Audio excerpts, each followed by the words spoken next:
Hello friends, आज की इस वीडियो में मैं आपको नर्सिंग एडमिशन के लिए ऑनलाइन पिन परचेस कैसे करना है और पिन परचेस करने के बाद online registration and upload document part 2 and part 1 and appointment कैसे लेना है, वो सारी डिटेल इस वीडियो में मैं आज आपको देने वाला हूं। तो इस वीडियो में बने रहिएगा और इस चैनल को सब्सक्राइब कर दीजिएगा, जिससे मेरे आने वाली हर वीडियो की नोटिफिकेशन आपको टाइम टू टाइम मिलती रहे। इसके लिए हम अपने पीसी या मोबाइल डिवाइस के गूगल क्रोम ब्राउज़र में जाएंगे। वहाँ पे वेबसाइट medadmgujarat.org टाइप करके उसे सर्च करिएगा तो आपको एडमिशन कमेटी की वेबसाइट इस तरह से ओपन हो जाएगी। बाद में आपको पिनामेक एडमिशन यानी कि nursing physiotherapy and other course लिखा हुआ है, वहाँ पे जाके क्लिक करना है। वहाँ पर क्लिक करते ही आप इस तरह से एडमिशन कमेटी की वेबसाइट पे पहुँच जाओगे। वहाँ पे जाने के बाद आपको ऑनलाइन पिन लेने के लिए और ऑनलाइन रजिस्ट्रेशन के लिए यहाँ पे क्लिक कीजिए, यानी कि जो ब्लू लाइन में लिखा हुआ है वहाँ पे जाके आपको क्लिक करना है। क्लिक कर दिए आप इस तरह के पेज पे पहुँच जाओगे, जहाँ पे आपको लेफ्ट साइड में online pin purchase, candidate registration, login और लॉगिन फॉर हेल्प सेंटर और हेल्प सेंटर लिस्ट लिखा हुआ है, जिसमें आप हेल्प सेंटर लिस्ट पे जाके आप अपने नज़दीकी या फिर अपने डिस्ट्रिक्ट के नज़दीकी एरिया में कौन कौन से हेल्प सेंटर है उसके लिस्ट को आप दे सकते हैं। ऑनलाइन पिन परचेस के लिए आपको सबसे पहले ऑनलाइन पिन परचेस लिखा हुआ है वहाँ पे जाके क्लिक करना है। क्लिक करते ही आप इस तरह के पेज पे पहुँच जाओगे, जहाँ पे आपको अपना 12th की मार्कशीट का सीट नंबर डालना है। तो पिन परचेस के लिए आपको अपने 12th की मार्कशीट का सीट नंबर डालना है। बाद में आपकी 12th की मार्कशीट के हिसाब से 12th की मार्कशीट में जिस तरह से आपका नाम लिखा हुआ है उस तरह से आपको अपना नेम लिखना है। ईमेल एड्रेस डालना है, आपका मोबाइल नंबर डालना है। 200 रुपीज़ पेमेंट पहले से ही लिखा हुआ आ रहा है। उसके बाद में आपको कैप्चा इमेज में जो भी दिख रहा है उसे टाइप करना है। बाद में पे बटन पे क्लिक करना है। पे बटन पे जाते ही आपको इस तरह से एक्सिस बैंक की वेबसाइट ओपन हो जाएगी और आपके मोबाइल नंबर पे एक बैंकिंग रेफरेंस नंबर आया होगा, वो संभाल के रखिएगा। उसके बाद में टर्म्स एंड कंडीशन पे जाके उसे सिलेक्ट करना है। आप अपने इंटरनेट बैंकिंग या फिर कार्ड से भी पेमेंट कर सकते हो। कार्ड में आप वीज़ा, मास्टर कार्ड या फिर रुपए कार्ड से भी पेमेंट कर सकते हो। मैं इंटरनेट बैंकिंग से पेमेंट कर रहा हूँ, इसलिए मैं सबसे पहले एक्सिस बैंक डिटेल पे जाने के बाद वहाँ से अपना पेमेंट कंप्लीट कर रहा हूँ।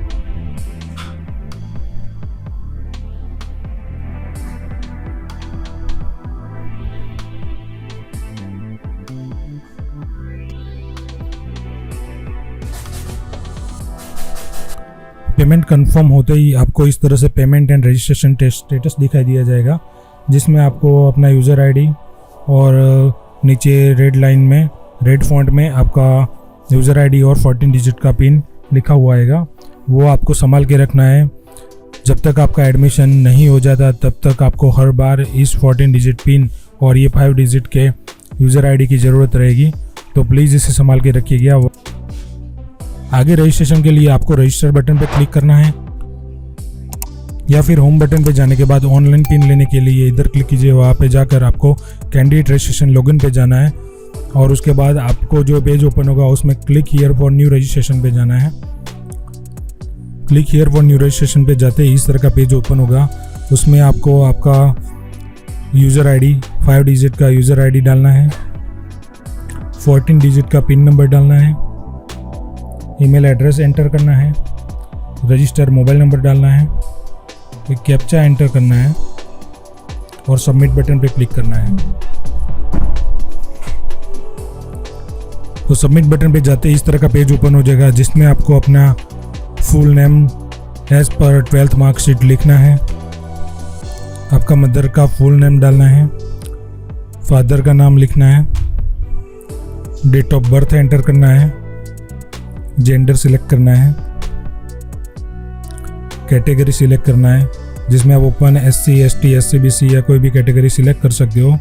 अगर आप SC, ST, SCBC और EWS कैटेगरी सिलेक्ट करते हो तो आपको उसके हिसाब से कास्ट सर्टिफिकेट नंबर डालना रहेगा। और अगर आप SCBC कैटेगरी सिलेक्ट करते हो तो उसके हिसाब से आपको non criminal hair certificate number डालना रहेगा।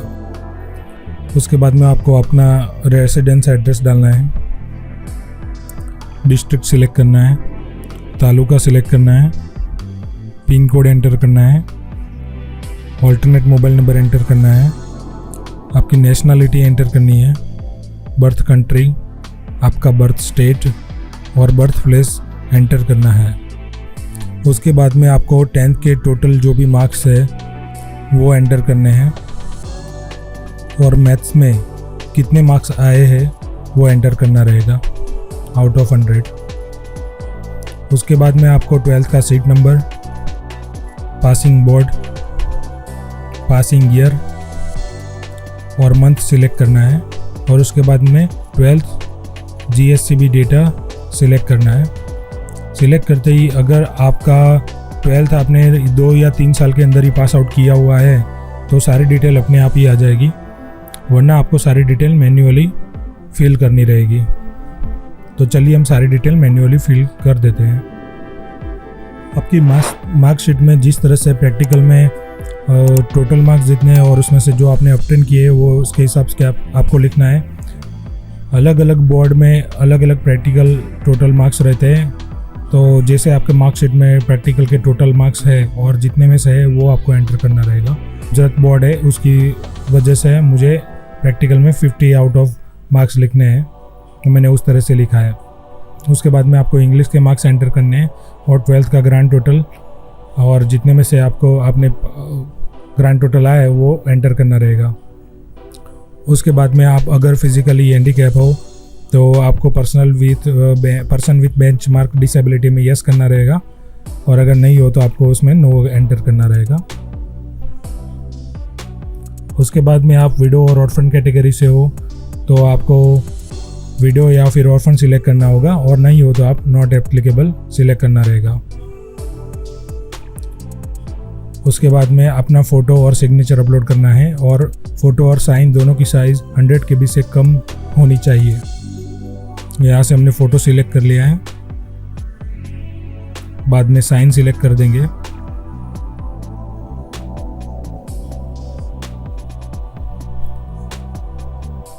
फ़ोटो और साइन अपलोड होने के बाद आपको अपना पासवर्ड जनरेट करना है। पासवर्ड जनरेट करने के वक्त आपको ये ध्यान रखना है कि आपको किसी भी तरह का स्पेशल कैरेक्टर डालना नहीं है, सिर्फ अल्फ़ाबेट और न्यूमेरिक नंबर आप डाल सकते हो। उसके बाद में एग्री पे सिलेक्ट करना है। सेव पार्ट 1 पे जाते ही आपके मोबाइल नंबर पे एक OTP आएगा, वो OTP एंटर करने के बाद आपको सबमिट बटन पे क्लिक करना है। क्लिक करते ही आपको अपलोड डॉक्यूमेंट पार्ट 2 पे जाने का एक पेज ओपन हो जाएगा, जिसमें से आप अपलोड डॉक्यूमेंट पार्ट 2 पे जा सकते हैं या फिर अपने होम पेज पे भी जा सकते हैं। होम बटन पे जाते ही कुछ इस तरह का पेज ओपन होगा, जिसमें आपको अपना यूज़र ID एंटर करना है, आपने जो पासवर्ड बनाया है वो एंटर करना है, 14 डिजिट का पिन एंटर करना है और ये कैप्चा इमेज में जो कैप्चा है वो एंटर करना है। उसके बाद में सबमिट बटन पे जाना है। सबमिट बटन पे जाते ही आपका कुछ ऐसा विंडो ओपन हो जाएगा। उसके बाद में आपको रजिस्ट्रेशन डिटेल पे जाना है और अगर आपको अपलोड पार्ट 1 पे जाना है तो आप इस तरह से पार्ट 1 पे जा सकते हैं और नीचे एडिट रजिस्ट्रेशन डिटेल पे जाके आप ये पार्ट 1 में जो कुछ भी एडिट करना थे वो एडिट आप कर सकते हैं, या फिर आप रजिस्ट्रेशन डिटेल पे जाके अपलोड डॉक्यूमेंट पार्ट 2 पे जा सकते हैं। अपलोड डॉक्यूमेंट पार्ट 2 पे जाते इस तरह का विंडो ओपन हो जाएगा, जिसमें आपको जो भी स्टार मार्क किया हुआ है वो डॉक्यूमेंट कंपलसरी अपलोड करना रहेगा। उसके बगैर आप आगे कुछ भी फर्दर प्रोसेस नहीं कर पाओगे। मैंने ओपन कैटेगरी सिलेक्ट की हुई, इसलिए मेरे 3 डॉक्यूमेंट अभी कंपलसरी अपलोड करने के लिए दिखा रहा है। अगर आपने किसी कैटेगरी SC, ST, IWS या कैटेगरी सिलेक्ट की है तो आपको इसके हिसाब से कैटेगरी सर्टिफिकेट कंपलसरी अपलोड करने का ऑप्शन दिखा दिया जाएगा। तो चलिए मैं सबसे पहले अपने 10th की मार्कशीट अपलोड कर रहा हूँ। उसके लिए आपको चूज़ फाइल पे जाके 10th की मार्कशीट सिलेक्ट करनी है और उसके बाद में अपलोड बटन पे क्लिक करना है। क्लिक करते ही आपको एक विंडो ओपन होगा, उस पर जाके आपको ओके के प्रेस करना है, जिससे आपकी मार्कशीट सिलेक्ट की हुई मार्कशीट अपलोड हो जाएगी। उसी तरह से बाकी के दोनों डॉक्यूमेंट आपको अपलोड कर देने हैं। तो 12th की मार्कशीट हमने अपलोड कर दी है। उसके बाद में एक स्कूल लिविंग सर्टिफिकेट अपलोड करेंगे।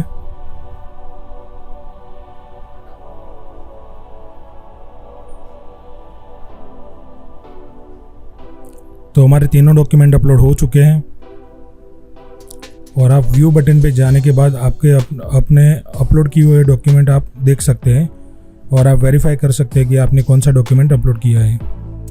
उसके बाद में नीचे जाने के बाद आप कंफर्म डॉक्यूमेंट अपलोड पे क्लिक करना है। क्लिक करते ही आपके पास कुछ ऐसा विंडो ओपन हो जाएगा जिसमें लिखा हुआ है कि आपको आगे अपॉइंटमेंट लेके आपके ओरिजिनल डॉक्यूमेंट जो भी आपने अपलोड किए हैं वो उसके ओरिजिनल डॉक्यूमेंट आपको हेल्प सेंटर पे वेरीफाई करवाने ले रहेंगे। तो अपॉइंटमेंट के लिए आप टेक अपॉइंटमेंट पे जा सकते हैं। तो टेक अपॉइंटमेंट पे जाते ही आपको इस तरह का विंडो ओपन हो जाएगा जिसमें आपको जिस भी डिस्ट्रिक्ट में आप रहते हो वो डिस्ट्रिक्ट आपको सिलेक्ट करना है। उस डिस्ट्रिक्ट के अंदर जितने भी हेल्प सेंटर होंगे उसकी लिस्ट उसमें दिखाई देगी, जिसमें से आपका जो भी नज़दीकी हेल्प सेंटर है उसे आपको सिलेक्ट करना है। हेल्प सेंटर सिलेक्ट करते ही उस हेल्प सेंटर के जिस भी दिन के जितने भी स्लॉट है वो ओपन हो जाएंगे। उसमें से आपका मनचाहा दिन और स्लॉट आप अपने हिसाब से सिलेक्ट कर सकते हो। सिलेक्ट करने के बाद टेक अपॉइंटमेंट पे जाना है, जिससे आपको एक पॉपअप विंडो ओपन होगा जिसमें आपको मैसेज दिखाई दे रहा होगा कि आपका अपॉइंटमेंट इस कॉलेज में और इस टाइम और इस डेट के स्लॉट में बुकिंग हो चुका है। उसके बाद आपका एक रजिस्ट्रेशन फॉर्म दिखाई देगा, उसकी प्रिंट आउट आपको निकालनी है और वो प्रिंट आउट लेके आपको उस नज़दीकी हेल्प सेंटर में जहाँ पे आपने अपॉइंटमेंट ली है वहाँ पे अपने सारे ओरिजिनल डॉक्यूमेंट लेकर जाना है और अपने डॉक्यूमेंट वेरीफाई करवाने हैं। अपने डॉक्यूमेंट और अपना रजिस्ट्रेशन हेल्प सेंटर पे अपॉइंटमेंट लेके वेरीफाई करवाने के बाद ही आप फर्दर एडमिशन के लिए प्रोसेस कर सकते हैं। अगर आपने डॉक्यूमेंट अपलोड कर दिए है पार्ट 1 और पार्ट 2 दोनों कंप्लीट कर दिया है तो और आपने अपॉइंटमेंट लेके अपने डॉक्यूमेंट वेरीफाई नहीं करवाए है तो आप आगे एडमिशन के लिए किसी भी तरह की प्रोसेस नहीं कर पाओगे। जब तक आप अपॉइंटमेंट लेते हो और अपने डॉक्यूमेंट वेरीफाई करवाते हो उसके बाद ही आपका फॉर्म सबमिशन कंफर्म गिना जाएगा। सो प्लीज़ अपनी अपॉइंटमेंट लेके अपने डॉक्यूमेंट हो सके उतना जल्दी वेरीफाई करवा लीजिएगा। और अगर आपको अपना अपॉइंटमेंट चेंज करना है तो फिर से लॉगिन करके रजिस्ट्रेशन डिटेल में जाके अपॉइंटमेंट फॉर डॉक्यूमेंट वेरिफिकेशन पे जाना है और फिर से आपको अपना नज़दीकी डिस्ट्रिक्ट और हेल्प सेंटर सिलेक्ट करके फिर से अपना नया टाइम स्लॉट बुक कर सकते हो। ऐसा करते ही आपका नया रजिस्ट्रेशन फॉर्म दिखाई देगा जिसमें आपकी जो अपॉइंटमेंट है उसमें चेंज अभी आपने अपडेट की हुई अपॉइंटमेंट दिखाई देगी, उसकी प्रिंट आउट निकाल के आपको हेल्प सेंटर पे जाना है। Thank you for watching this video. Please subscribe this channel.